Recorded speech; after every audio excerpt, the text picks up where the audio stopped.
Here's an example. When I was CEO of SparkPost, and at SparkPost, by the way, we were one of the largest senders of commercial email in the world, and that was really our focus. And we were working with Disney actually on the launch of Disney Plus.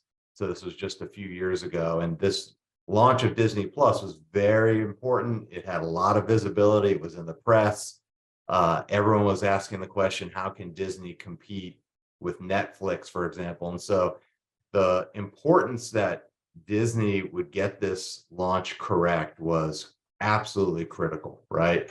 Um, and so what we did in preparation for that launch, working with Disney, is we actually looked out across the industry at other similar companies who have done these very large launches where you have to engage at the same time with literally millions and millions of people to try and get them to sign up for a product or service.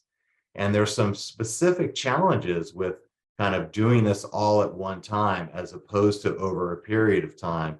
One of the issues is that if you dramatically change your email sending, is what we saw, from say sending 10 million a month to a billion, then you can all of a sudden have your email blocked from various different ISPs, and those emails won't go to the consumers and they won't be able to interact with your email.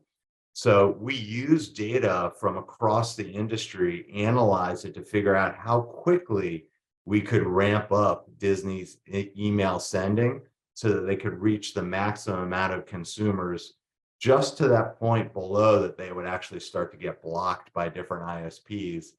This allowed us to maximize the effectiveness of the launch. And we went back and after we did the launch, which was hugely successful, we looked at the impact of some of the data that we used to really pace the launch. And we were able to calculate that the increase in subscribers was literally in the tens of thousands that we were able to achieve as a result of using that data to determine how to structure that launch. So that's just one example of really doing it in advance, right? Preparing yourself and looking at not only your internal data, but trying to access data of what else is going on in the industry, other companies that have successfully done it, or maybe have failed, right? And why they failed. So I thought that was an interesting story.